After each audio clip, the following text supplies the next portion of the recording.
You can listen to The Professional Left wherever you get your podcasts, on Netroots Radio, or at our website, proleftpod.com, where you can also contribute to this podcast. There's a PayPal button at our website, or you can mail us a letter and or contribution at P.O. Box 9133, Springfield, Illinois, 62791. This is the podcast for the week of August 30th, 2024. It's not safe for work. Recorded live from the Cornfield Resistance, where we are recording this before the Harris-Walz interview on CNN, because no matter what happens tonight, it will not top RFK Jr. cutting a whale's head off with a chainsaw, strapping it to the roof of his car, and soaking his daughter in whale juice. It's The Professional Left with Driftglass and Blue Gal.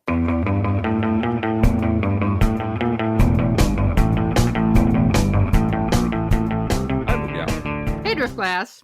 It certainly won't. What do you want to talk about today, Blue Gal? Well, I want to talk about tossing around the idea of doctrine, Driftglass. A doctrine is just a belief or set of beliefs that is held and taught by a church, political party, or some other group. But where do doctrines come from? For the answer to that question, we turn to Army Private John Winger. It's the stories that you tell. So much fun and imagination. Lee Harvey. You are a madman. Doctrines come from the stories that a church or a political party or some other group tells about itself. In that sense, the stories people tell themselves create the reality that they believe in. Powerful stories tell them what's true and what's false.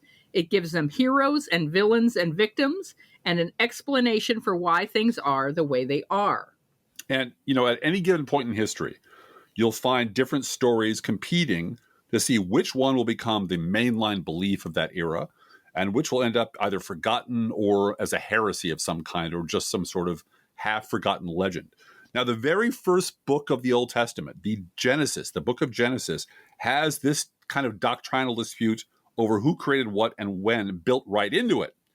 In the first account of creation, God creates humans, male and female, together at the same time, after he's finished making all the other animals. Men and women are equals. In the second story, in the same book, God makes one man named Adam, you might have heard of him, and then creates all the animals in order to find a helpmeet for Adam.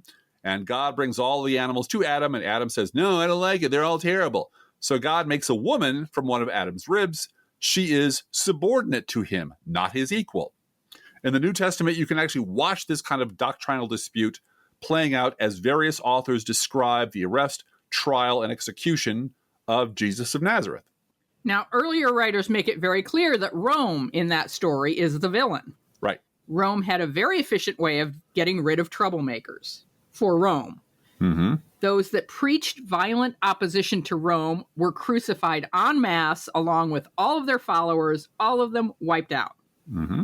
In the case of nonviolent troublemakers, like the Jesus movement, for instance, only the leaders were killed as a message to the rest of the group. Yeah.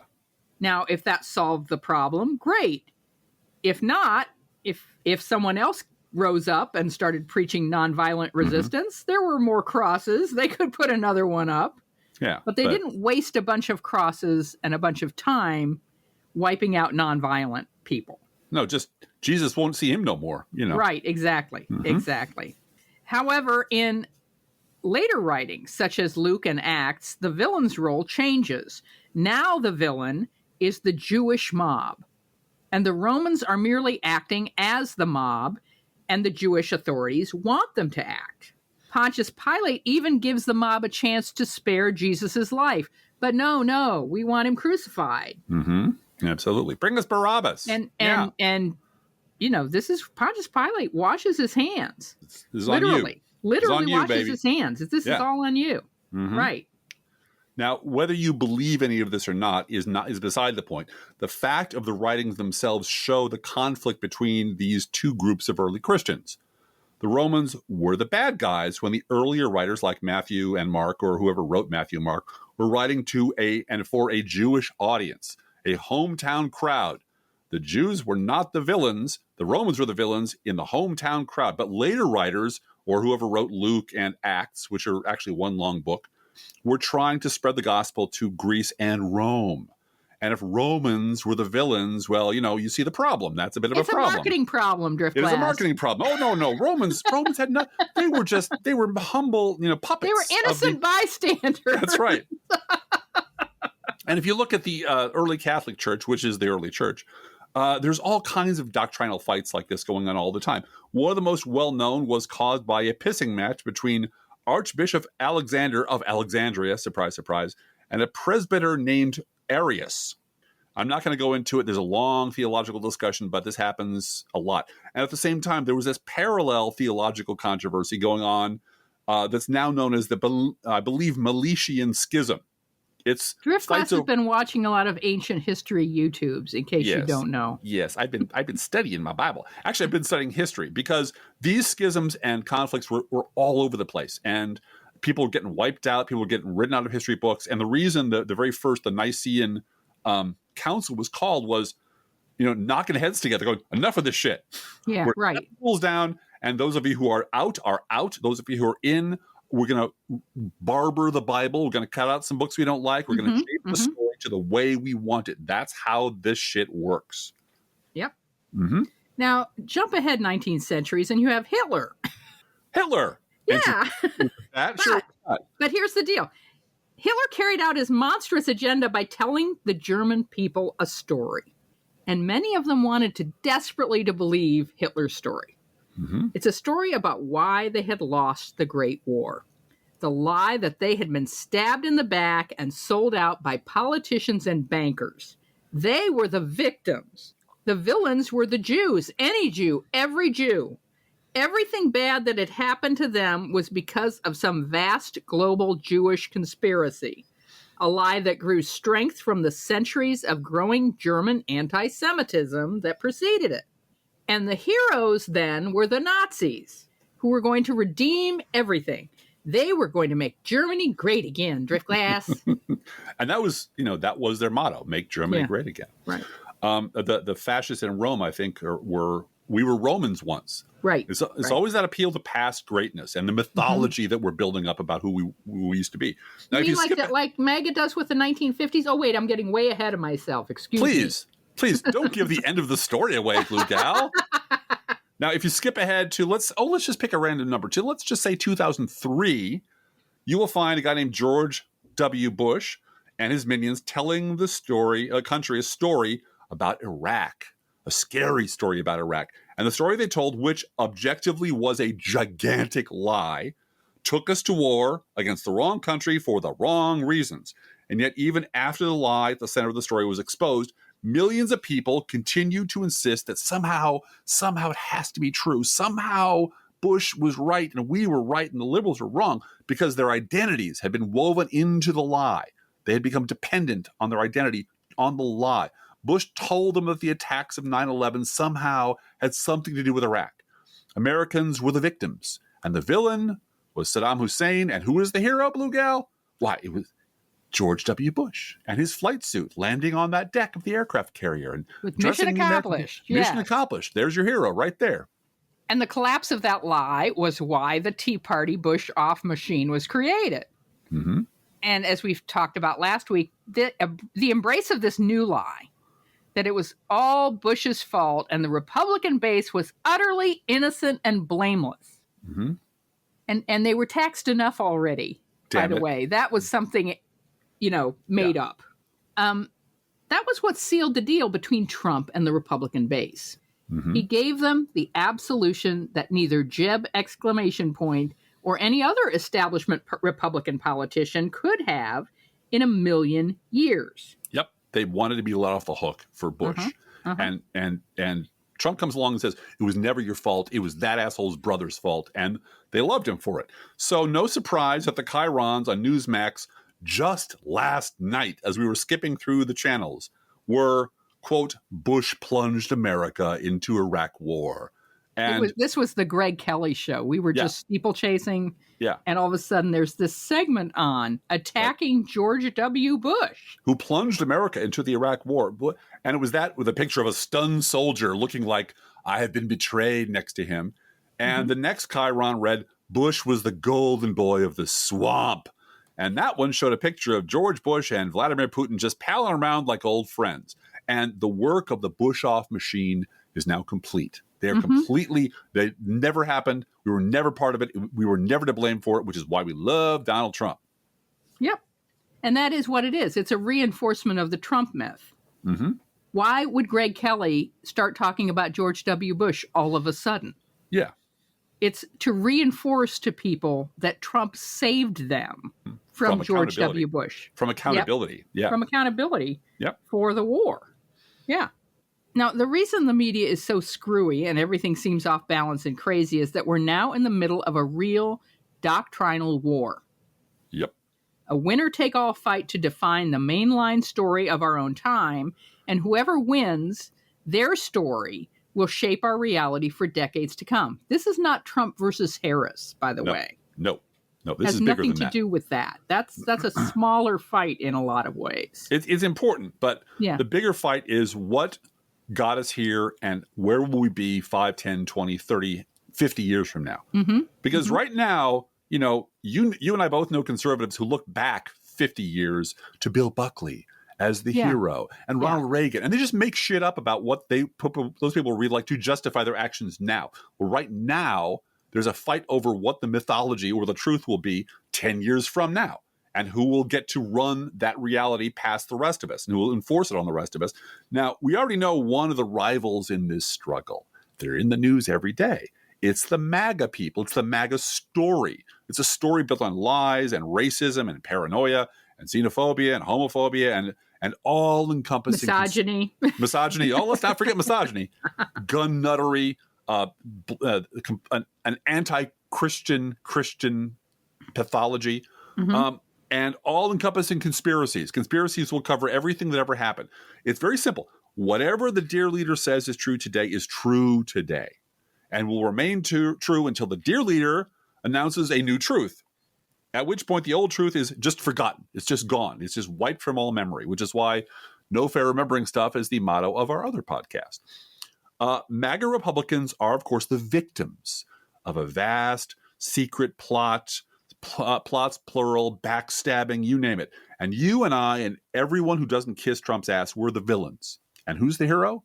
Donald Trump's the hero. Trump's the hero. Trump's always the hero. This is pure Orwell 1984 shit, except this has the backing of billionaires and huge, well-funded propaganda networks that exist to do nothing, literally nothing than to feed the MAGA mob what they want to hear constantly.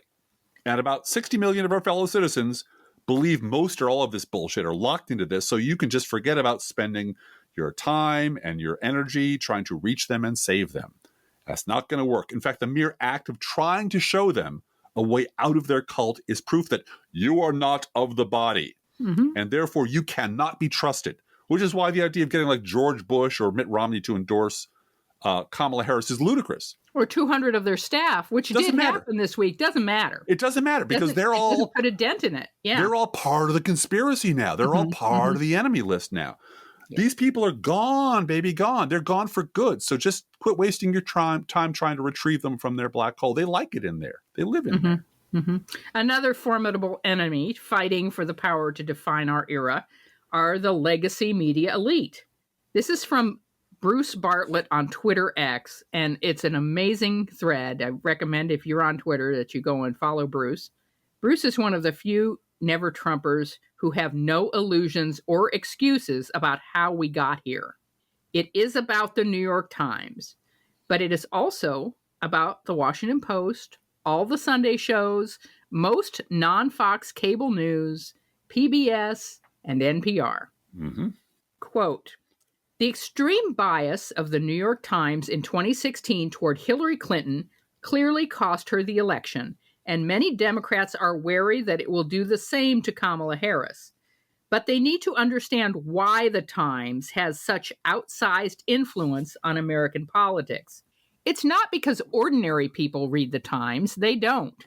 But every person in the country who belongs to the elite, by any definition of the term, does read it.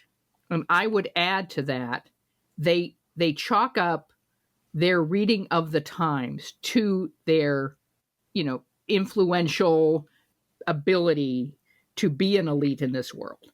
Exactly. That's a box you have to check if you want to be. That's a box you have to check to be a public or private intellectual in the United States of America. Exactly. As you read the Times. But this is especially so. This is Bruce Bartlett. This is especially so for the media. All reporters and editors everywhere read the New York Times and take their cues from it. And when I read that tweet, Driftglass, I realized, that's where everyone went to get their stories about Biden, and Biden must drop out. Right. Yep. And why it became such a pile-on is because the New York Times published 90 op-eds. Mm-hmm. And so George Clooney read the Times. Oh, my God. And Chris Hayes read the Times. And Aaron Sorkin my dad read the Times. Yeah. Oh, my God. Everybody's saying it, right. Mm-hmm. Back to Bruce Bartlett. It's similar to the bias towards hiring people with Ivy League credentials. No one in HR ever got fired because they hired someone with an Ivy League degree, no matter how incompetent. Same with the Times. No reporter parroting the New York Times line on a news event ever suffered for it. This is the secret to the Times' power. Its coverage has a ripple effect throughout the media, which has gotten stronger as lesser media have been forced by economic necessity to cut back on their own reportage. They are forced to rely on the Times for coverage of many things. The Times' constant repetition of certain stories or lack of such coverage on others constitutes bias. But it's hard to find bias in any individual story. It's the sheer repetition of stories that should have been dropped that constitutes the bias. Yeah, and there were a number of people, I remember at least a couple on the Twitter, who said, this happens to me whenever I talk to my dad. Yeah. Whenever I point out the Times has this enormous bias against Hillary Clinton or Joe Biden, he will flick to page 38 and say, see, there's an article that says the opposite of what you say. Yes, there's one article versus 100, but that article is there so that you can have deniability that you're biased. See, we did the one thing. We did it one time. There is a certain, this is again, Bruce Bartlett's, this is the last tweet. There's a certain Times methodology that also constitutes de facto bias. That is the widely criticized policy of implying that both sides are equally guilty of some action or intellectual wrongdoing. Yeah. Quite often, one side's minor misdemeanor is equaled with the other side's first-degree murder, as if all law-breaking is equally wrong. Mm-hmm. The law itself doesn't say so, and the Times shouldn't either. Unfortunately, the both sidesism disease has spread throughout the media. Unquote. Yeah. And we'll forgive them for not saying both siderism because that's us. That's us, yes. Yeah. And it's been us for a long ass time. The doctrine of the legacy media, as we've said on this podcast, literally hundreds of times over the last 14 years, is both sides do it. Whatever the crisis is or the disaster, both sides must be equally to blame. Maybe even liberals a little bit worse because we are a center-right country, Blue Gal. Everyone knows we're a center-right country. Their entire worldview requires the political system to be in balance, with the two political parties being roughly equivalent. And since this is manifestly untrue, and you can see it with your own eyes every day, the legacy media brings all of its power to bear to force it to be true, to manufacture equivalence where none exists. Every person in the country who belongs to the elite has had this fairy tale pounded into their skulls thanks to its relentless repetition by the legacy media every day for more than 40 years. It is, in fact, a cult, every bit as smothering and addictive as MAGA is a cult. And hey, look who's here come to join us, Blue Gal. It's Chuck Todd. You're kidding. No, I'm not kidding. I thought he was dead. Yeah, we thought maybe, a lot of you probably thought he's gone away for good. Maybe they sent him upstate to some sort of disgraced former NBC anchor farm where he can play happily in the sun all day long with Tom Brokaw and Matt Lauer and Brian Williams and David Gregory and shit. They have a lot of discredited anchors, don't they? But no, he's still at NBC News and he's still their chief political analyst and he, goddammit, has things to say about stuff. And this week, Chuck Todd had things to say about the United States Supreme Court. Sure, in the first few paragraphs, yes, it's discredited. And yes, Thomas and Alito are bad actors and they're menaces to society. But you're never going to guess who the real villains are, Blue Gal. Never in a million years will you guess who the real villain are. Quote, If you are angry about the judiciary, remember whom to blame: the Senate leaders who hijacked the process. Wait a minute. The Senate leaders. So he's talking specifically about Mitch McConnell. No, all Senate leaders. All Senate leaders. Going back Washington is to blame, Driftglass. Washington. The Congress is to blame, Blue Gal. And this is more, I'm just going to skip through and go to the salient lines that support our contention. This is Chuck Todd again. Somewhere along the line, Senate leaders on both sides of the aisle, as you know. Then yada, yada, yada. Then mention of rank partisanship. Then more yada. Quote, while senators love to blame the other party for politicizing the judiciary, the facts show that both parties, unquote, blah, blah, blah, blah, blah. Now, Chuck Todd blames the lowering of the voting threshold. That was the thing that created the problem or made it so much worse. So, according to Chuck Todd, raising the voting threshold to 75 votes would solve the problem, right? Because that's just math, Blue Gal. That's just math and science. Quote, and this is Chuck Todd, who I don't know if he's drunk or had a stroke or whatever, but this is actually Chuck Todd saying these words in print on NBC. Quote, if you know going in that you need upward of half the other party senators to get a nominee confirmed, then you would have incentives to find a neutral a nominee as possible, unquote. You mean like Merrick Garland? Honestly. Quote, honestly. Quote, some presidents would attempt to find moderates from their side of the aisle, unquote. You mean like Merrick Garland? Seriously. It's mind-boggling. And the thing about Chuck Todd is he toggles back and forth between saying shit like this and then pivoting over to saying when he's confronted with it and when it becomes convenient or overwhelming, actually the Republican Party got in our heads and fucked us over and the media is biased and I get all that. But then he pivots back to something like, as it continues on in this article, he goes on to accuse the Harris campaign of making a huge mistake by not putting their fate in the hands of the butthurt emails media. Honest to God. Yep. He can't be fixed. He can't be fixed. Well, and he is a deacon or a high priest in the legacy media cult. Yep. Yeah. And he always will be because that's what pays the bills. And he has to tell the story. He is enforcing doctrine there. He absolutely is. Getting back to the original line of our show. And he never stops. And they hire people on the basis of their willingness to never stop telling this fucking lie. Yeah. Yeah. Mm-hmm. All right. But there is a third player in the fight to define our era. What? Can you guess who it is based on this quote? Quote, conservatives decided character doesn't count the second Trump won in 2016. Unquote. Oh, I know. Oh, call on me, Blue Gal. I'll call on you. Driftglass, do you know the answer? I know the category of answer, Blue Gal. Yeah. Who is it, Driftglass? That would be Never Trumper Sarah Longwell. Yes. Mm-hmm. She almost overnight went from being a Republican lobbyist, PR expert, and managing director of the American Beverage Institute to publisher of the Bulwark, with help from Bill Kristol and conservative radio host Charlie Sykes. The lightning-fast colonization of the legacy media by recently former Republicans was a hell of a thing to watch in real time. It sure was. And document in real time. Yep. 1 minute saying all the things liberals had been saying about the GOP for decades was absolutely verboten. It marked you as a crackpot and made you unemployable and a pariah. Mm-hmm. The next minute, many of those very same words began grudgingly coming from Republicans. Some of them very skeevy Republicans who were being run out of their party. And suddenly this handful of Republicans in exile were turned into leaders of the resistance by the legacy media. Mm-hmm. It was a partnership. It absolutely was. They were everywhere. Cable news contracts were tossed out like Mardi Gras beads. Then came the book contracts, then turning the Bulwark into a virtual subsidiary of MSNBC. Recently, former Republicans began lining up 3 deep to have their reputations laundered and their bank accounts fattened.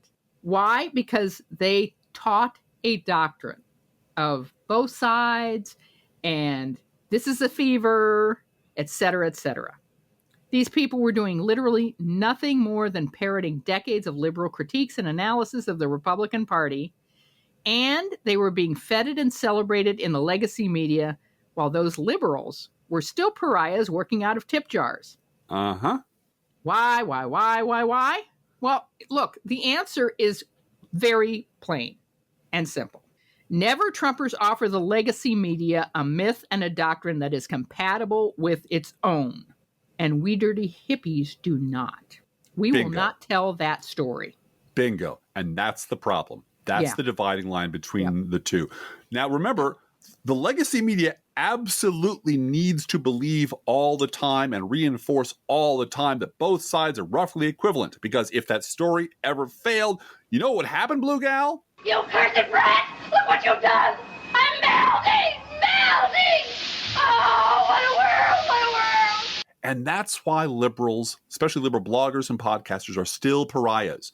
Because, believe it or not, us people sitting in our bedroom with microphones and borrowed laptops are still a threat. Because we're the ones who say no. We say this is not how things happened.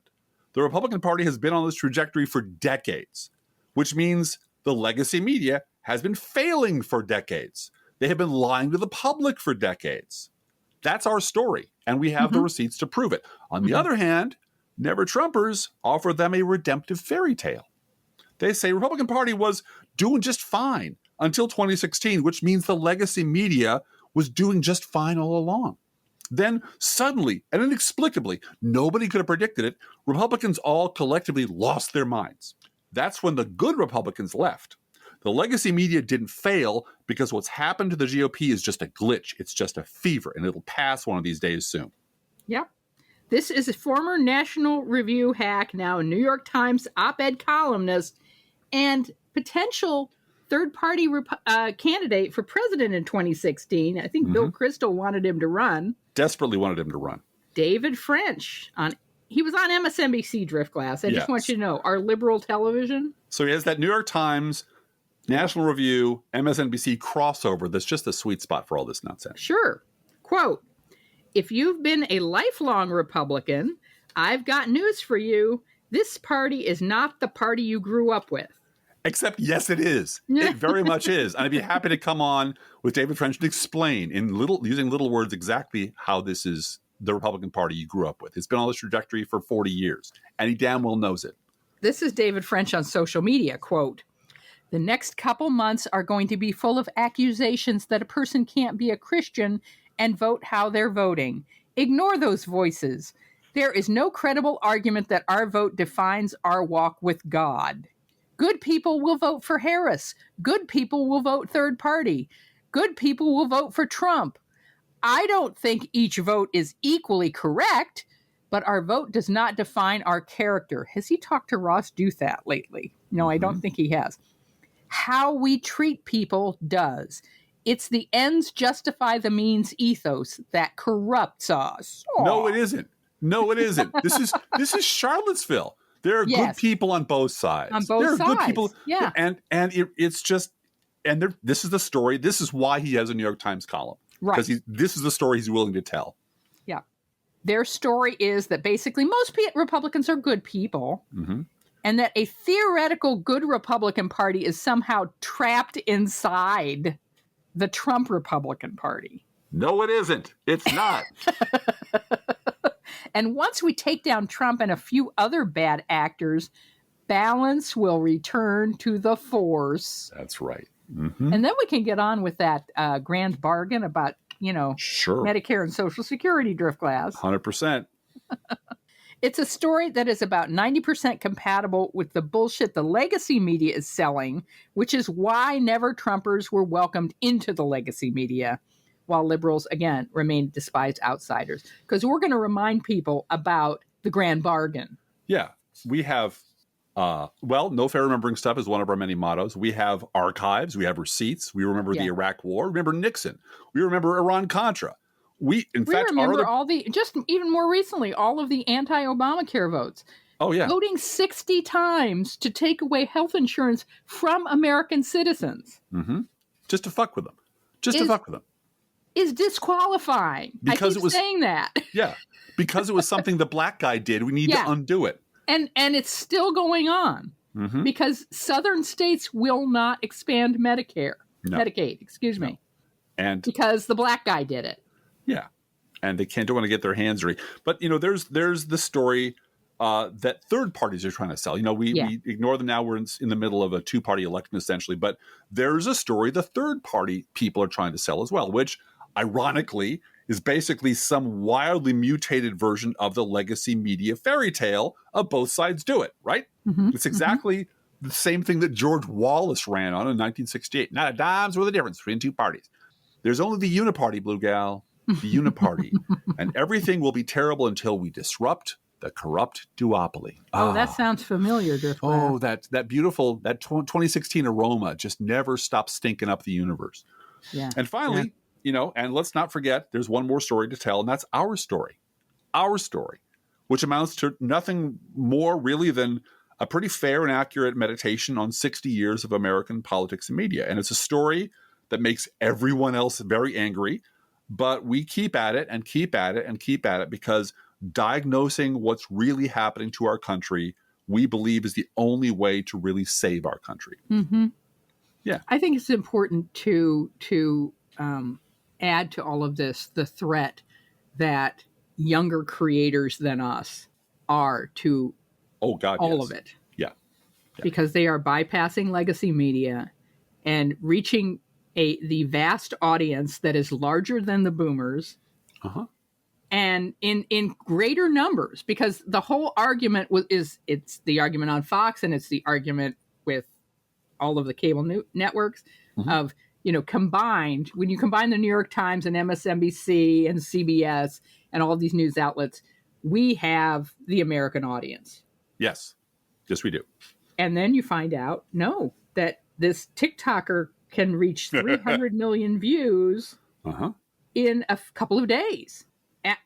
Reaching people on their own clock and being funny about it, getting people to think and not taking any bullshit.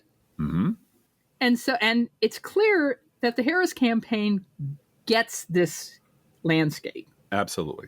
And you and I talked last week. I'm sorry, excuse me. We and I talked last week about, things that we thought would last forever. Yeah. Shopping malls were going to last forever. Dial phones were going to last forever. Pay phones, Blue Gal. The New York Times is going to last forever. That's the paper of record. Of course, there will always be a New York Times. Of course. And we're finding out the New York Times is Wordle. Yeah, it's Wordle and connections. And that's it. Yeah. And the puzzle.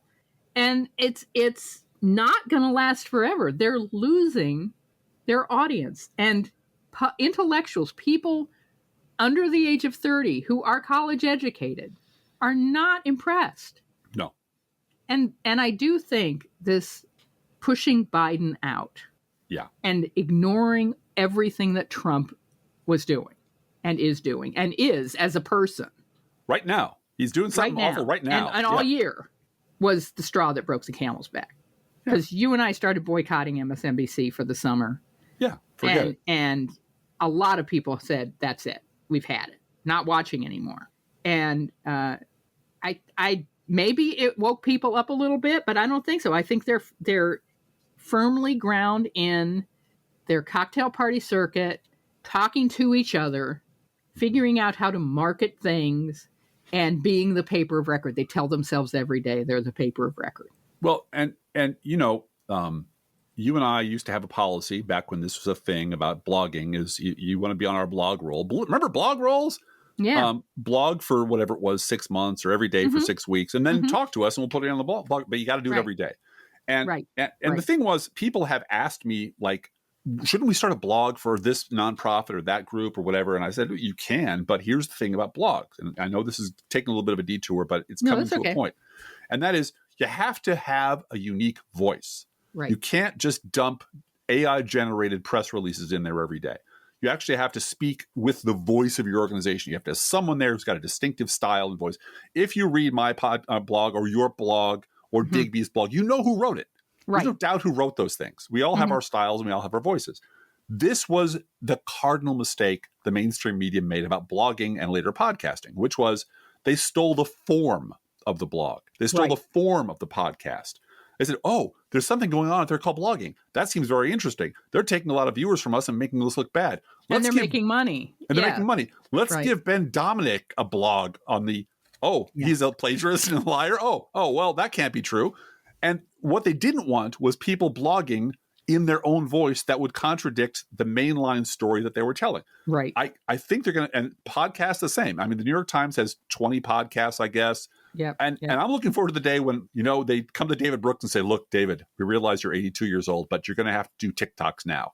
Mm-hmm. And, my 30-second TikTok dance about blah, blah, blah. They'll try to steal the form, but they can't get at the substance, because the substance is always the voice of the creator, the voice of the author, the genuine voice of the person who's telling the story. And no matter how many different templates you steal, the New York voice, that bland, flattening, both sides do it voice comes through all of them, and they fail. Well, and let's be very clear, too. That bland, both sides do it voice is a very white voice. Oh, hell, white and male, You and I are two white people sitting in the middle of a cornfield, and we know who we are. We know exactly. And these creators are younger than we are.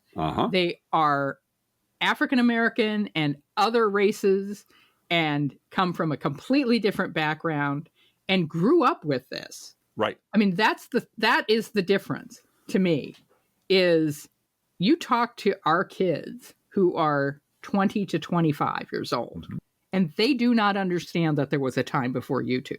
No. I mean, that makes no sense to them. And I wouldn't dare take any of them on playing Red Dead Redemption. No. Or because they were really good at that. And I'm a fumbling newbie. That's not my thing. They're good at things that I'm not good at. And those things are in large measure media related. Right. And they have voices and they have brains of their own and opinions of their own. Right. Right. And so it's so important and so alien to what the New York Times is. Right. The New York Times can hire as many African-American writers as they want. Mm-hmm.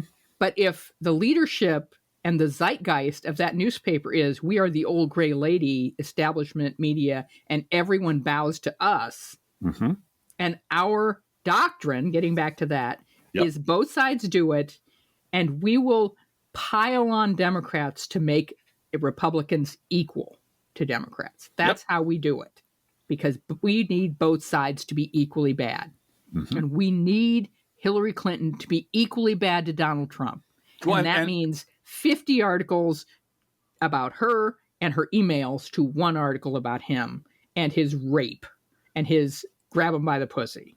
And that's because exactly the same reason that Fox News is what it is. Fox News and Newsmax and all the rest of them depend on telling their core audience the story they want to hear. Yep. The core audience of the New York Times, the elites, wherever you are, however you define them, college presidents and CEOs, desperately want to believe that it's both sides, desperately want to believe that there's a good Republican Party out there because they're mostly Republicans, desperately want to believe that if we just get rid of Trump, we can go back to the good old days. Yeah.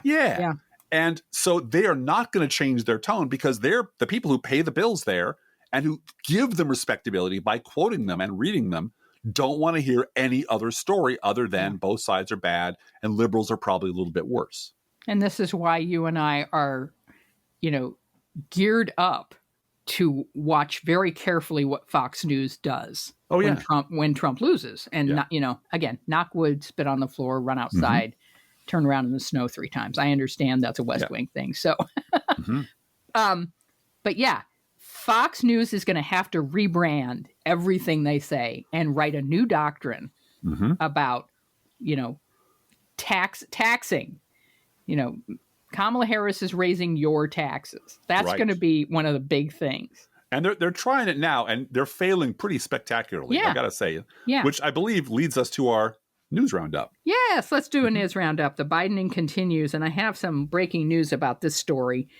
2 members of Trump's campaign staff had a verbal and physical altercation with a female staff member, which we just found out today she was female, at Arlington National Cemetery, where Trump was staging a campaign stunt. Trump, who had once disparaged members of the U.S. military who had been captured or killed as losers and suckers, participated in a wreath-laying ceremony at the Tomb of the Unknown Soldier, and then went to Section 60 of the cemetery, reserved for those recently killed in America's wars abroad. Arlington officials had reinforced and widely shared to the Trump campaign that federal laws prohibit campaign activities by photographers or any other persons attending for purposes or in direct support of a partisan political candidate's campaign, in Section 60. Nevertheless, when a female cemetery official tried to prevent Trump's campaign from taking photos and videos in Section 60, campaign staff members pushed and verbally attacked the cemetery official. Fun fact, accused lady puncher Corey Lewandowski was present. Mm-hmm. A whole lot of veterans and military families are quite pissed off by this. Yep. And the breaking news is from Molly Katzen, Mm-hmm. who tweeted today, just a couple of hours ago, "It's even worse than you thought." R. Todd Kelly tweets, "Everything about the Trump Arlington story is bananas.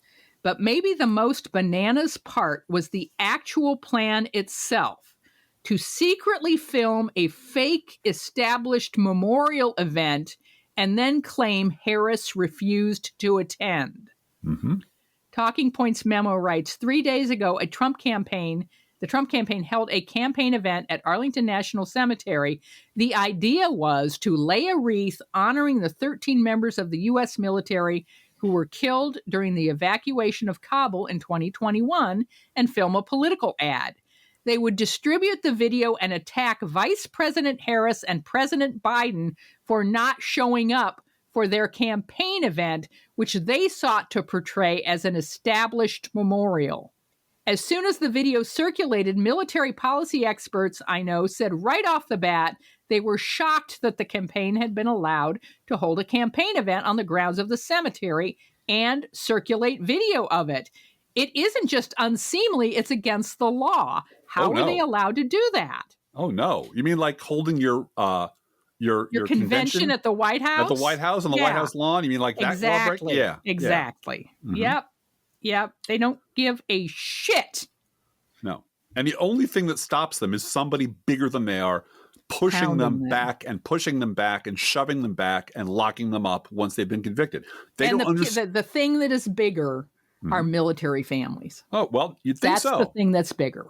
You'd think so. But I remember, well, never mind. The 2016 convention is long since gone, but, you know, Gold Star families talking about how Hillary was great and Trump was awful didn't make a dent. Nope, didn't make a dent. Remember, 60 million people are locked into a belief that structure, a doctrine, and this is their faith, where all of this is just noise. All this blows past them. They don't notice it at all, or they assume that there's some terrible liberal media conspiracy behind it all just to make Trump look bad, when all he wanted to do was go to a cemetery and lay a wreath at a grave for some nice people. And you know, Kamala stopped him. Also, the good liars printed out actual campaign signs and handed them out at a Trump event that said, "Trump is not weird." Yeah, I saw that. And Trumpers were willing to be photographed with that sign. Yeah. Well, you know, this will help. Let's hold up these signs and let people take our picture. You know that LBJ, possibly apocryphal line about calling him a pig fucker? Yeah. You know, I just want to hear him deny it. Well, keep denying it really loud. Yeah. In fact, for the next JD Vance event, big signs, not a couch fucker. That'd be great. If you could oblige me that way, I'd be very appreciative of that. Speaking of media fails, as you probably already know at this point, Trump voter on CNN's Undecided panel says the network knew he was backing Trump all along, had him appear as an undecided voter anyway, because you got to have both sides, Blue Gal. Got to have them. This is also 2016 all over again, as CNN held women voter panels made up entirely of former Tea Party activists. And the media, the bloggers immediately figured this out because they said, "I recognize that person." Yeah. I believe my wife was one of them who said, this was early on, like, don't you dare call it Trumpism. Right.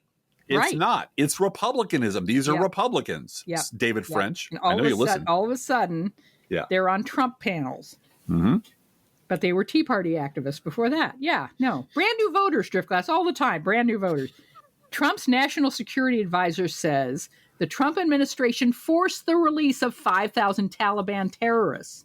Mm-hmm. You didn't hear about this from conservative media, but it would be nonstop all day, every day if Biden had done it. Yeah.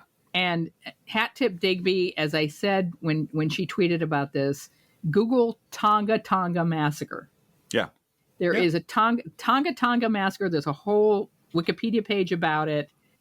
there are so many parallels between the Tonga Tonga massacre and Benghazi, but Tonga Tonga massacre, Trump was president. Yeah. See, so Hannity didn't do 1,800 segments about it. Well, and once you look at the details of how Trump set up Biden to fail, closing down all the airports except one, guaranteeing that there'd be chaos, and a bunch of other steps.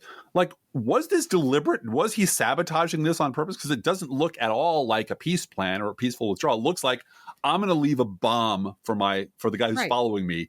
Right. It'll blow up and then I can blame him for it, which is a straight up Republican thing to do. And I think it's one of the reasons he wanted to have the Taliban come to Washington. Yeah. Oh, come to Camp David. To Camp David. Yeah. He was plotting to make sure that they blew up the first 100 days of Biden's presidency. Yeah. Yeah. Well, speaking of terrible things that vice presidents and presidents do, this is for Newt Gingrich, who doesn't appear on this podcast nearly enough, Blue Gal. We don't spend enough time focusing on Newt Gingrich. He's in there. You mean the first gentleman of the Vatican under Trump? Yeah, the layabout asshole, thrice divorced. Anyway, you all know Newt. You all know what he's about. He's been doing this thing for 40 years. This today was Newt Gingrich showing a picture of the astronauts who are temporarily stranded aboard the International Space Station. Quote, "They are Vice President Harris's abandoned astronauts."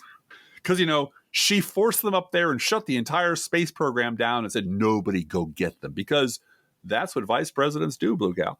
Back to Newt. If she had just done her job and held Boeing accountable, they would be home, unquote.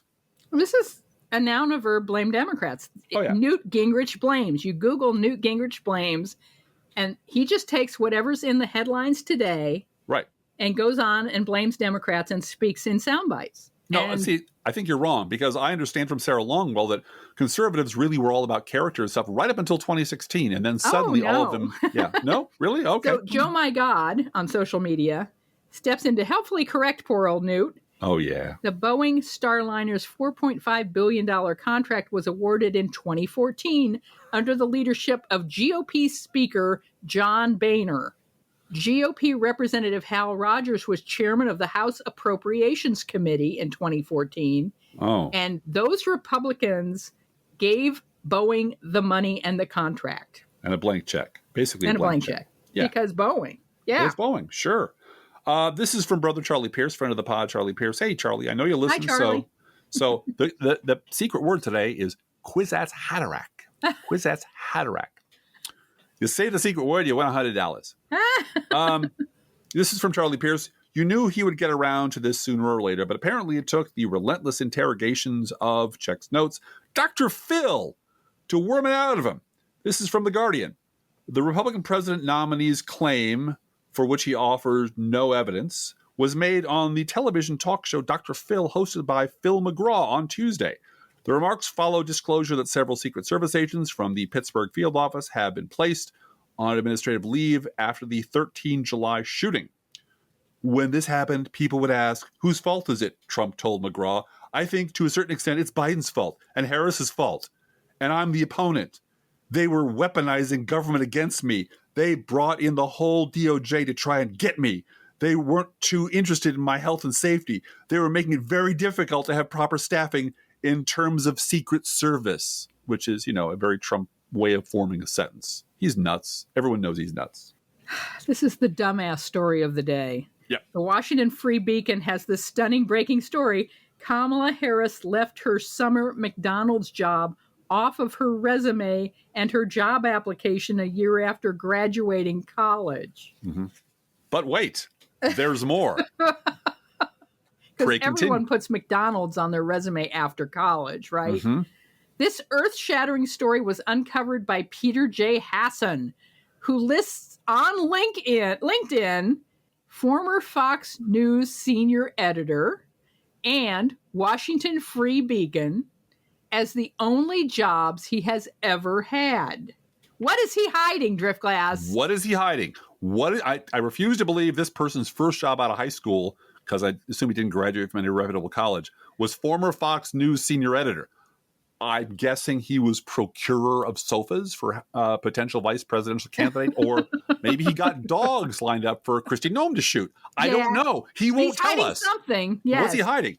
But that was not the Definitely. dumbest story of the week, I'm sorry to tell you.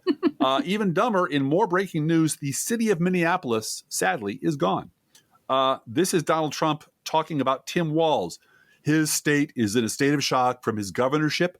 Minneapolis is burned down. They never built it back.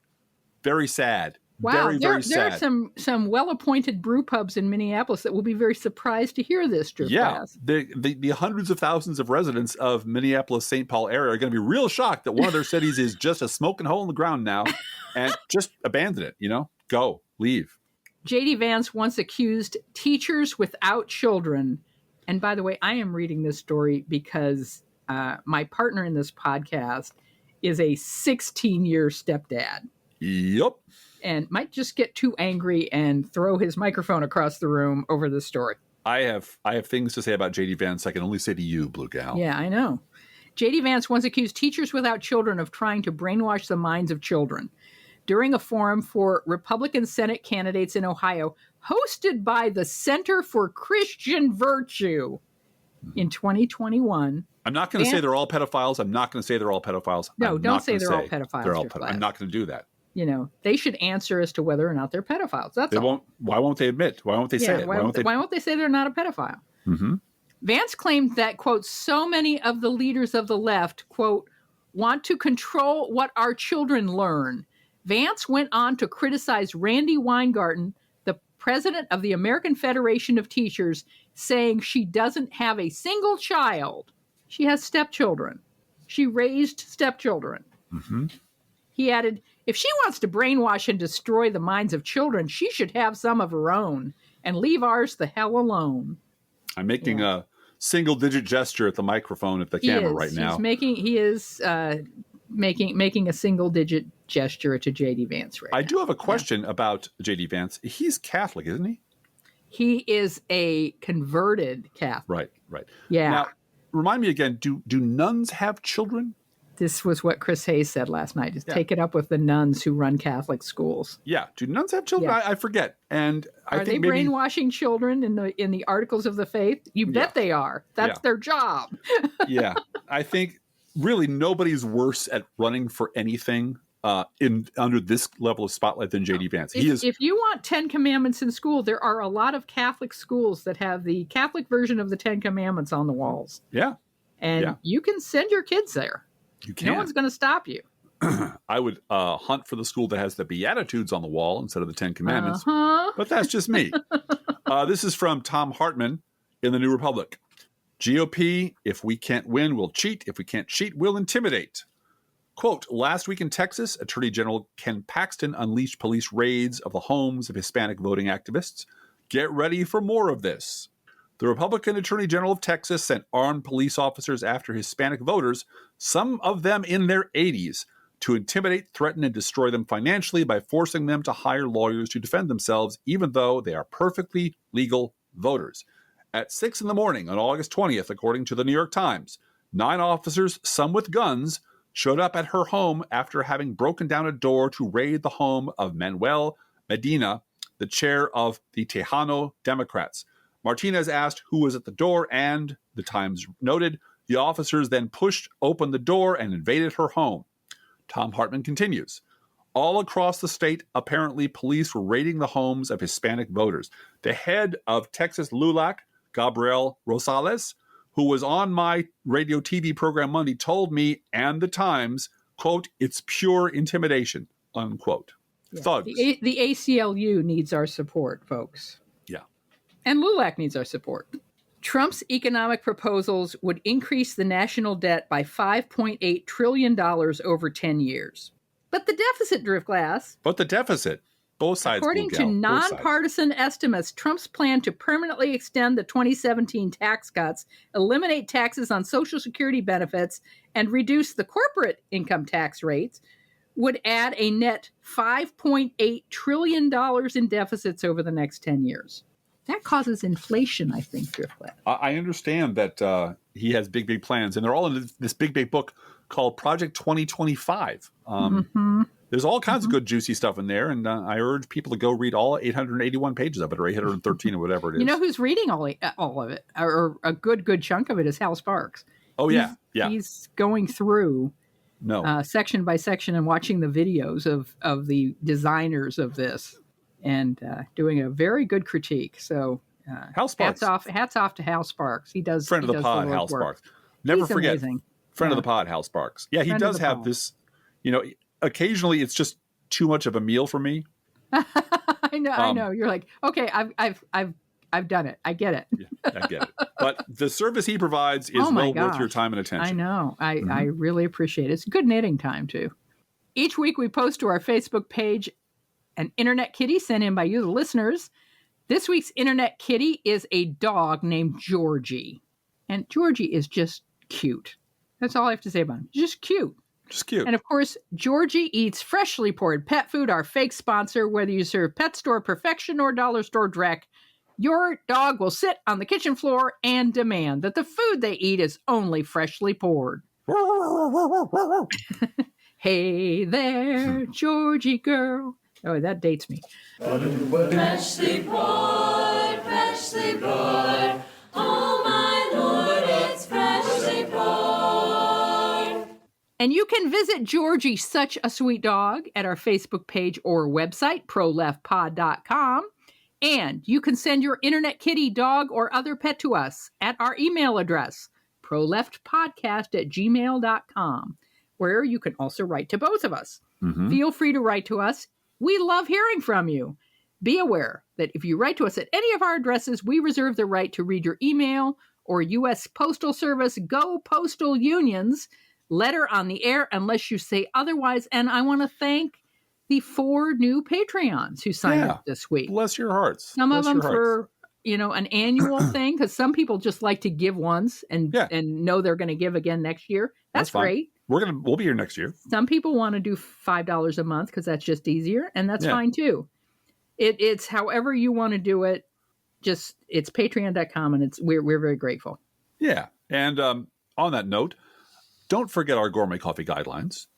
If you can afford to buy an espresso-based beverage or an iced tea, that'd be really nice right about now for us or for yourself. Buy one for us. Buy one for everyone. Iced teas for everyone.